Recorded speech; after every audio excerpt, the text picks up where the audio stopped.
আমার প্রিয় ভাইয়েরা, ও বৃদ্ধ বাবারা, সাহাবায়ে কেরাম আমার নবীকে কেমন ভালোবেসেছিলেন।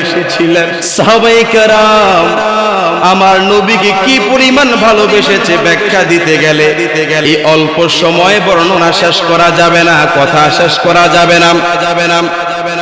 সাহাবায়ে কেরাম আমার নবীকে জীবনের চাইতে বেশি ভালোবেসেছেন।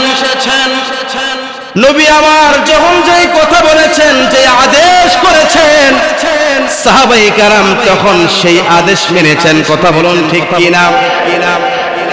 দিন নাই রাত নাই, সকাল নাই দুপুর নাই, বিকেল নাই রাত নাই, নবী আমার যখন যুদ্ধের কথা বলতেন, সাহাবায়ে কেরাম যুদ্ধের ময়দানে যুদ্ধের জন্য প্রস্তুতি গ্রহণ করত, যুদ্ধের জন্য রওনা করত। সাহাবায়ে কেরাম আমার নবীকে জীবন দিয়ে ভালোবেসেছে, কলিজা দিয়ে আমার নবীকে ভালোবেসেছে। আর নবী আমার বলে, ও আমার সাহাবীরা, ও আমার উম্মতেরা, যারাই দুনিয়ার মধ্যে আমি নবীকে জীবনের চাইতে বেশি ভালোবাসবে, কলিজা দিয়ে ভালোবাসবে, আমি নবী তাদেরকে নিয়ে জান্নাতে প্রবেশ করব। যদি আমরা নবীকে ভালোবাসতে পারি, নবী পাকের সুন্নাতের আমল করতে পারি, তাহলে আমরা নবী পাকের সাথে জান্নাতে থাকবো। আল্লাহু আকবার বলে। তবে নবীকে ভালোবাসি এটা মুখে বললে হবে না, কাজে বাস্তবায়ন করতে হবে। আমরা যখন রাস্তায় হাঁটবো, রাস্তার ডান পাশ দিয়ে হাঁটবো, কেননা আমরা জানি রাস্তার ডান পাশ দিয়ে হাঁটা নবী পাকের সুন্নাত। কথা বলেন ঠিক কিনা? আমরা বাজারে যাব, ঘরে যাব, মসজিদে যাব, মাদ্রাসায় যাব, যখন যেখানেই যাই না কেন আমরা সবাইকে সালাম দিব। সালাম দেওয়া কার সুন্নাত? নবীর সুন্নাত। আমরা ডান হাতে খাবার খাবো, বসে পানি পান করব, মাথায় টুপি দিব, মাথায় পাগড়ি দিব, নবী পাকের সুন্নাতের এই দাড়ি রাখবো, পাঞ্জাবি গায়ে দিব। যারা নবী পাকের সুন্নাতের আমল করে তারাই নবীর সাথে জান্নাতে থাকবে। সাহাবায়ে কেরাম আমার নবীকে জীবন দিয়ে ভালোবেসেছেন, কলিজা দিয়ে ভালোবেসেছেন।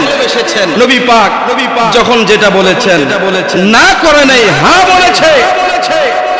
নবী পাক যখনই জিহাদের কথা বলেছে, সাহাবায়ে কেরাম মায়ের কথা চিন্তা করে নাই, বাবার কথা চিন্তা করে নাই, ভাইয়ের কথা চিন্তা করে নাই, বোনের কথা চিন্তা করে নাই, স্ত্রীর কথা চিন্তা করে নাই, সন্তানদের কথা চিন্তা করে নাই, কি হবে ওটাও চিন্তা করে নাই।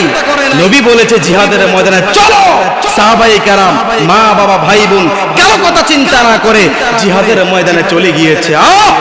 যে সমস্ত সাহাবায়ে কেরাম জিহাদের ময়দানে গিয়ে রক্ত দিয়েছে, শহীদ হয়েছে, নবী পাক বলছে তারা আমার সাথে জান্নাতে থাকবে। আল্লাহু আকবার। আমার প্রিয় ভাই, সাহাবায়ে কেরাম নবীকে কলিজা দিয়ে ভালোবেসে। আমরা তো বলি আমরা নবীকে ভালোবাসি। যদি নবীকে ভালোবাসতাম তাহলে আমরা দাড়ির মধ্যে ব্লেড লাগাইতাম। কথা বলেন ঠিক কিনা? যদি আমরা নবীকে ভালোবাসতাম তাহলে আমরা সিগারেট টানতাম। যদি আমরা নবীকে ভালোবাসতাম, সত্যিকারে ভালোবাসতাম, স্ত্রীকে বেপরদায় রাখতাম না। যদি আমরা নবীকে ভালোবাসতাম, শার্ট প্যান্ট টাই লাগাইতাম না। যদি আমরা নবীকে ভালোবাসতাম, আমরা নবীর ইচ্ছার বিরোধী কোনো কাজ করতাম না।